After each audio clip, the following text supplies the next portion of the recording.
Stade du Ré, la commission de discipline de la Ligue a rendu jeudi dernier une décision sans précédent. S'appuyant sur la vidéo, elle n'a pas suspendu le Niçois qui avait reçu contre Sochaux un carton rouge direct, Balmont ayant été victime d'une erreur d'arbitrage. C'est vrai que toute la semaine j'ai essayé de me préparer comme un match normal, donc j'ai bien fait parce que je ne suis pas suspendu. Et Nice donne rapidement le ton, 7e minute, un ancien Canari, Marama Vairua pour Mamadou Bagayoko, prêté par Nantes. L'attaquant malien marque son premier but sous son nouveau maillot. C'est vrai qu'il y a un bon coup franc de Maram, je la reprends au deuxième poteau. Mika la ressort et elle me retombe dans les pieds, donc j'ai plus qu'à la pousser au fond. J'aurais préféré ne pas marquer et empocher les 3 points ce soir.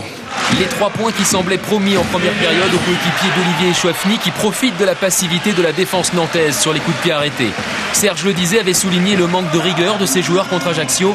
Sa formation subit les assauts niçois et peut remercier Mickaël Landreau, vigilant sur le tir de Bakary Koné et attentif quelques instants après sur cette tête du capitaine niçois, Cédric Varro. Dernière occasion de cette première période, elle est encore niçoise. Bagayoko élimine Guillon, mais Landreau s'interpose une nouvelle fois. Nice domine sans concrétiser. Ils ont eu beaucoup de balles de 2-0, ils n'ont pas réussi à les mettre. À la mi-temps, le fait d'être que mené 1-0, ça nous laissait entrevoir des belles choses.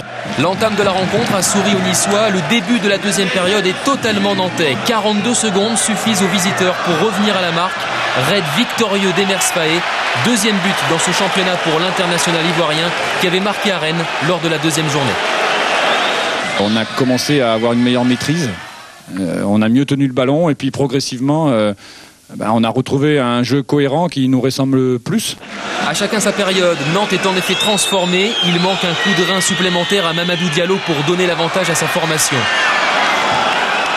Nice veut remporter sa première victoire à domicile cette saison. Longue ouverture de Cyril Roll pour la frappe de Bagayoko qui oblige Landreau à intervenir brillamment une fois de plus. Nantes termine la rencontre en infériorité numérique. Stéphane Bray renvoie Mauro Seto au vestiaire pour cette faute sur Bagayoko. Fin du temps additionnel, la dernière tentative de l'OGC Nice signée Sébastien Roudet ne trouve pas le cadre. Déception de Frédéric Antonetti, 1 partout. Match nul satisfaisant pour une équipe nantaise qui alimente la rubrique des transferts avec peut-être l'arrivée du Madrilène Javier Portillo. Qu'en pense Serge Le Disait? Non, rien à dire.